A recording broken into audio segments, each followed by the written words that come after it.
കേൾക്കുക സാറ് പരിസര ചികിത്സ പരിസരത്തേക്കും. ഞങ്ങൾ നീലഗിരി കൂടല്ലൂരിലുള്ളവരാണ്.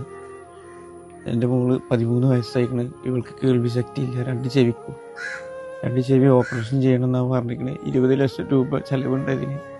ഈ വീഡിയോ കാണുന്ന എല്ലാവരും ഞങ്ങളെ കുഞ്ഞിന് വേണ്ടിയിട്ടില്ല, തുകയ്ക്ക് വേണ്ടി എല്ലാവരും സഹകരിക്കണമെന്ന് ഞാൻ അഭ്യർത്ഥിക്കുന്നു. ഞാൻ സാധാരണക്കാരനാണ്. ഞാൻ നിൽക്കുന്നത് ഇപ്പോൾ ഒരു വാടക വീട്ടിലാണ്. 2 പെൺകുട്ടികളാണ് എനിക്ക്. അതുകൊണ്ട് ഈ വീഡിയോ കാണുന്ന ഓരോരുത്തരും എൻ്റെ പൊന്നുമ്മക്ക് വേണ്ടി സഹകരിക്കണമെന്ന് അഭ്യർത്ഥിക്കുന്നു. പ്രിയപ്പെട്ടവരെ നമസ്കാരം, ഞാൻ സുശാന്ത് നിലമ്പൂരാണ്. നിങ്ങളിപ്പോൾ ഈ വീഡിയോയിൽ കണ്ട മോൾക്ക് കുഞ്ഞുനാൾ മുതൽ ചെവിയും കേൾക്കില്ല, സംസാരിക്കാനും കഴിയില്ല. ഈ ദുരിതത്തിൽ നിന്ന് കുട്ടിക്ക് കരകയറണം എന്നുണ്ടെങ്കിൽ ഒരു സർജറി ചെയ്യണം. അതിന് 20 ലക്ഷത്തോളം രൂപ വേണമെന്നാണ് ഡോക്ടർമാർ പറഞ്ഞിട്ടുള്ളത്.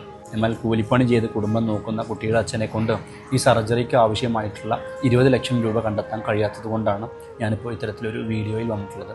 അതുകൊണ്ട് എൻ്റെ വീഡിയോ കണ്ടുകൊണ്ടിരിക്കുന്നവർ നിങ്ങളെ കൊണ്ട് കഴിയുന്നൊരു സഹായം ഈ പൊന്നുമോളുടെ സർജറിക്ക് വേണ്ടിയിട്ട് ചെയ്തു കൊടുക്കണമെന്ന് വിനയപൂർവ്വം അഭ്യർത്ഥിക്കുകയാണ്.